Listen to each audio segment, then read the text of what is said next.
찬송가 85장 찬양하겠습니다.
기도하겠습니다.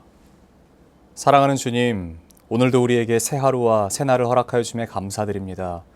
우리가 이렇게 눈을 뜨고 하루의 시작을 하나님을 찬양하는 것이 얼마나 큰 감사의 이유인지 다시 한 번 더 깨닫기를 원합니다. 우리가 그토록 바라던 어떠한 모습과 지금 우리가 살아가는 모습이 때로는 다를지 몰라도 이 다름이 은혜의 결과임을 다시 한 번 더 깨닫습니다. 참 선하신 하나님께서 인도하심의 결과임을 우리가 다시 한 번 더 고백합니다. 우리가 우리의 길을 계획했을 때 이것보다 더 잘 살 수 있을지, 더 하나님과 함께하는 삶을 살 수 있을지, 우리가 우리의 인도함을 대입해 본다면 참 아찔합니다. 주님, 우린 연약합니다. 너무나 연약합니다. 그래서 주님이 필요합니다. 앞으로 우리의 모든 삶에도 하나님께서 낱낱이 개입하여 주셔서 선한 길로 인도하시는 주의 손길을 우리가 맛보아 알게 하시고 주님의 인도하심을 따라 살아갈 때가 가장 큰 기쁨이고 가장 큰 안위함을 얻을 때임을 우리가 다시 한 번 더 깨닫는 믿음의 걸음들 다될 수 있도록 도와주시옵소서. 오늘도 하나님의 말씀 앞으로 나아갑니다. 이 말씀을 통하여 주의 성품을 배우게 하여 주시고 하나님의 마음을 녹여내는 하루가 될 수 있도록 우리의 삶을 주의 말씀 앞으로 인도하여 주시옵소서. 그렇게 이 시간을 사용하실 것을 믿고 감사드리며 사랑하는 우리 구주 예수 그리스도의 이름으로 기도드립니다. 아멘. 하나님께서 오늘 우리에게 주신 말씀은 잠언 9장 말씀입니다. 지혜가 그의 집을 짓고 7 기둥을 다듬고 짐승을 잡으며 포도주를 혼합하여 상을 갖추고 자기의 여종을 보내어 성중 높은 곳에서 불러 이르기를 어리석은 자는 이리로 돌이키라. 또 지혜 없는 자에게 이르기를 너는 와서 내 식물을 먹으며 내 혼합한 포도주를 마시고 어리석음을 버리고 생명을 얻으라. 명철의 길을 행하라 하느니라. 거만한 자를 징계하는 자는 도리어 능욕을 받고 악인을 책망하는 자는 도리어 흠이 잡히느니라. 거만한 자를 책망하지 말라. 그가 너를 미워할까 두려우니라. 지혜 있는 자를 책망하라. 그가 너를 사랑하리라.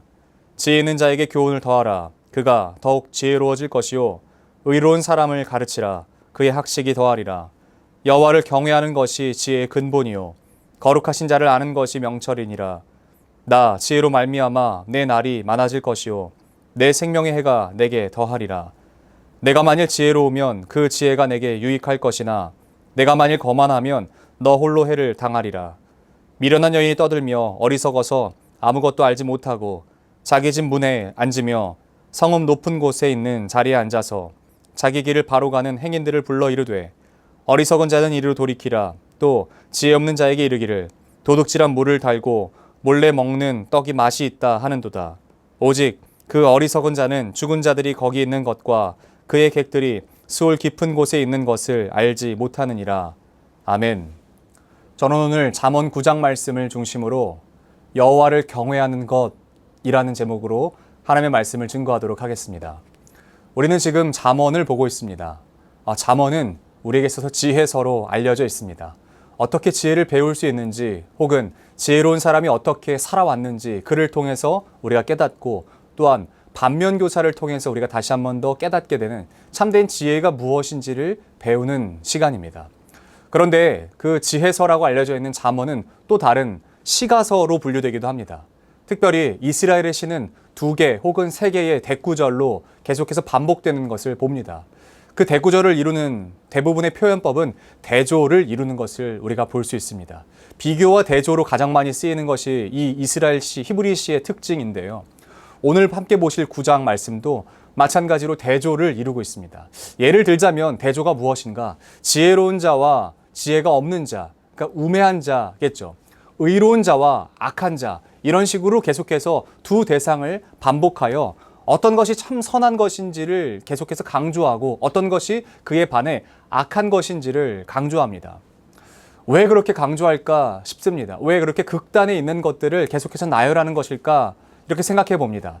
사실 저는 그 음악에 어떤 조예가 없으니까 양해하고 한번 들어주십시오. 오케스트라를 연주할 때요, 어떤 한 부분에, 어떤 한 정점에 가장 큰 다이내믹을 주기 위해서는요, 어떻게 그 연주자들, 지휘자들이 하냐면요, 그 바로 직전을 가장 낮은 소리로 바꾼다고 해요. 이 얘기는 무엇이냐면 계속 크게 연주되다가 더 크게 연주하기는 어렵다고 합니다. 연주되던 가장 높은 데시벨이었다가 쭉 떨어졌다가요, 아주 낮게, 정말 이것이 연주되고 있는 것인가 싶을 정도로 낮춘 다음에 그 다음에 빵 하고 터졌을 때의 그 효과가 가장 크기 때문이라고 말합니다. 마찬가지인 것 같습니다. 지혜서인 이 잠언도요, 이 2개의 그 대꾸를 이루는 이유는 선한 것이 악한 것에 비해서 얼마나 선한지, 반대로 악한 것이 선한 것에 비해서 얼마나 악한 것인지를 2개를 양극단에 있는 것들을 비교함으로 말미암아 깨닫게 하는 것입니다. 오늘 9장 말씀에 보면 우리가 너무나 잘 아는 말씀이 기록되어 있습니다. 그 말씀이 어떻게 기록되어 있습니까? 여호와를 경외하는 것이 지혜의 근본이요 거룩하신 자를 아는 것이 명철이니라. 우리가 그렇게 지혜를 갖기 원합니다. 세상은 그렇게 말합니다. 많이 배운 것, 그리고 혹은 많이 보거나 많이 경험하면 지혜로워질 수 있다라고 말을 합니다. 예, 맞습니다. 그래서 예수님을 알든 알지 못하든, 하나님을 알든 알지 못하든 각각 마을별로요, 누가 알려주지 않은 것 같아요. 그런데 그 마을별로 현자라고 하는 어떤 장로와 같은 역할을 하는 사람들을 세웁니다. 그래서 어떤 중차대한 일들을 마을마다 결정할 때 그 장로에게 가서, 그 현자에게 가서 묻기도 하죠. 많은 경험을 했다. 지금까지 인생을 살아오면서 수많은 경험들이 켜켜이 쌓여서 그 사람은 지혜 있는 사람이다 라고 분류하는 것 같습니다. 사람들이 생각할 때 지혜는 외부로부터 주어진다라고 생각합니다. 그래서 그 외부로 하여금 내가 채워졌을 때 지혜가 생긴다라고 생각합니다. 그런데 성경은 그렇게 지혜를 설명하고 있지 않습니다. 성경은 외부에 있는 무엇인가가 내게 주어져서 내게 채워짐으로 말미암아 내가 지혜 있는 자가 되는 것이 아니라고 말을 합니다. 성경은 무엇을 지혜라고 말하냐면 지혜 있는 자를 경외하는 것이 지혜라고 말을 합니다. 참된 지혜이신 하나님을 경외하는 것이라고 말을 합니다. 우리는 무엇인가를 배워서, 무엇인가를 경험해서, 무엇인가를 깨달아서 지혜 있는 사람이 되는 것처럼 생각하지만 오히려 성경은 그것과는 전혀 무관하게 내가 무지함을 깨달아 영원하신 지혜이신, 참된 지혜이신, 유일하신 지혜이신 하나님 앞으로 나아가는 것을 지혜라고 말하는 것입니다. 그런데 제가 조금 더 깊이 들어가고 싶은 것은 무엇이냐면 단순히 그 지혜를 깨닫게 되는 것, 단순히 그 지혜를 소유하게 되는 것 정도의 수준이 아니라 오늘 말씀드리고 싶은 것은 어떻게, 과연 그렇다면 그 지혜를 깨닫기 위해서, 지혜를 알기 위해서는 경외하는 것이라면서요. 경외가 무엇이냐는 거예요. 여호와를 경외하는 것이 지혜의 근본인데 그 지혜를 깨닫기 위해서, 그 지혜를 알기 위해서 먼저 우리가 해야 될 것은 여호와를 경외하는 것입니다. 그러므로 사랑하는 성도 여러분, 우리는 명확하게 알아야 됩니다. 무엇을 알아야 되느냐?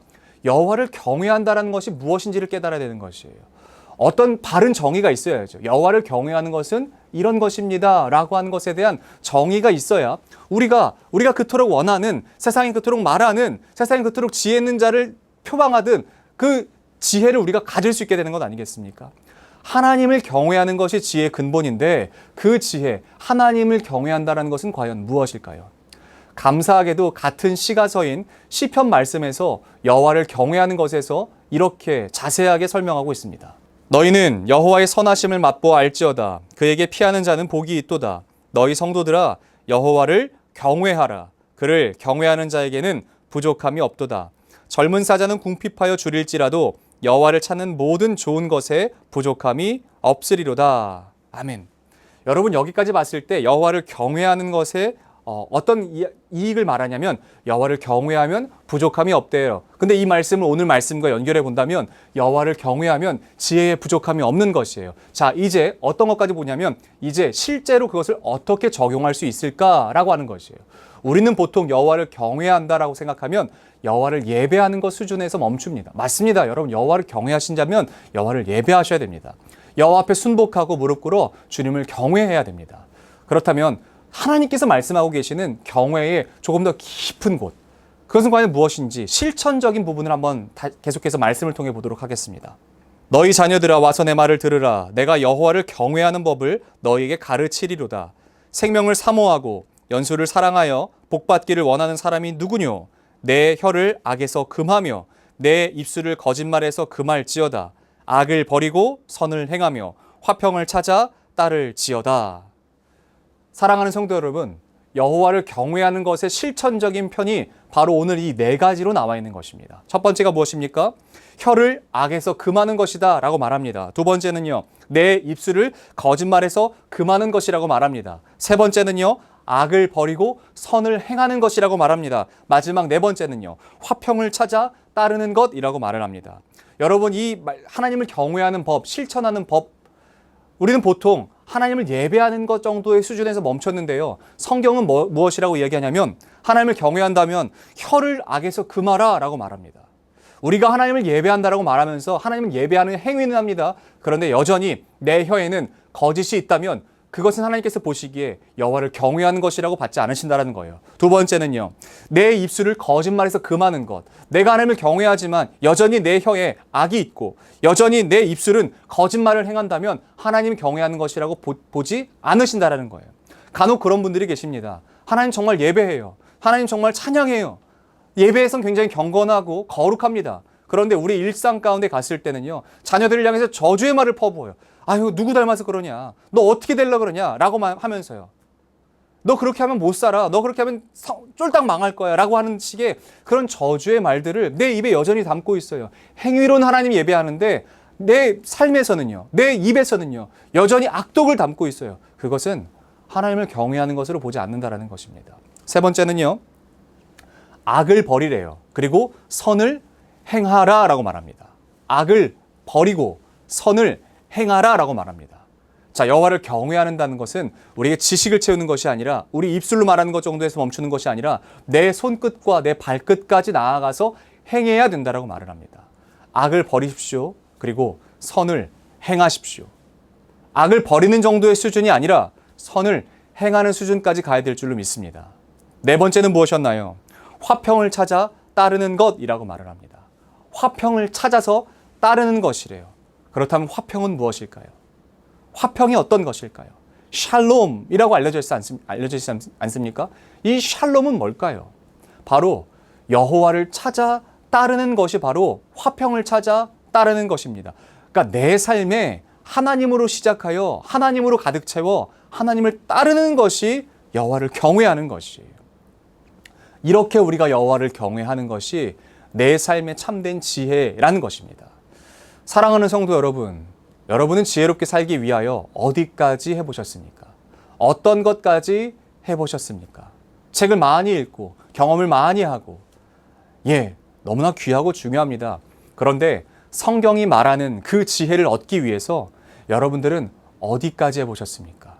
교회에서 많은 봉사, 많은 사역, 많은 경험들, 여러분 너무나 귀하고 중요합니다. 그런데 여전히 이 수준까지만 머물러 계시지 마시고 우리가 도전하고 싶습니다. 오늘 이 말씀을 통해서 우리가 도전하고 싶은 것은 무엇이냐? 하나님을 경외한다라고 하는 것은 내 입에서 악을 제하는 것이다. 내 입술에서 거짓말하지 않는 것이다. 악을 버리고 선을 행하는 것이다. 여기에서 한 걸음 더 나아가서 화평을 찾아 그를 따르는 것이다. 여러분 여기까지 도전합시다. 그래서 내가 정말 내 지식으로서, 내 지혜로서, 사람이 말하는 기준으로서의 지혜를 따라서 여호와를 경외하는 것이 아니라 성경이 말씀하고 계시는 그 지혜, 그 경외법을 찾아서 그 말씀대로 나아가는 저와 여러분들이 되었으면 좋겠습니다. 그래서 10절 말씀에서 이어서 이렇게 이야기하는 거예요. 거룩하신 자를 아는 것이 명철이래요. 거룩하신 자. 이 말씀이 바로 시편 말씀과 연결해서 볼 수 있는 것이겠습니다. 거룩하신 하나님을 찾아 그분을 따르는 것. 그 삶을 살아가시는 저와 여러분들이 되시기를 예수 그리스도 이름으로 축복합니다. 거룩하신 주님, 우리 가운데 행하신 주의 뜻을 우리가 더 깊이 알기를 원합니다. 세상이 말하는 지혜 있는 자가 되기 위하여 애쓰지 않고 하나님께서 기준하시고 말씀하시는 그 지혜를 우리가 깨달아 소유하기 위하여 애쓰며 특별히 여호와를 경외하는데 우리의 삶을 조금도 주저하지 않을 수 있도록 도와주시옵소서. 그래서 내 혀에서 악을 금하고 내 입술을 거짓말에서 금하며 악을 버리고 선을 행하며 화평을 찾아 따르며 그러함으로 말미암아 주님께서 말씀하신 삶에서의 하나님을 경외하는 모습으로 우리 모두가 살아낼 수 있도록 축복하고 인도하여 주시옵소서. 우리 이어서 주님께서 가르치신 기도로 오늘 예배를 마치도록 하겠습니다. 하늘에 계신 우리 아버지, 아버지의 이름을 거룩하게 하시며 아버지의 나라가 오게 하시며 아버지의 뜻이 하늘에서와 같이 땅에서도 이루어지게 하소서. 오늘 우리에게 일용할 양식을 주시고 우리가 우리에게 잘못한 사람을 용서하여 준 것 같이 우리 죄를 용서하여 주시고 우리를 시험에 빠지지 않게 하시고 악에서 구하소서. 나라와 권능과 영광이 영원히 아버지의 것입니다. 아멘.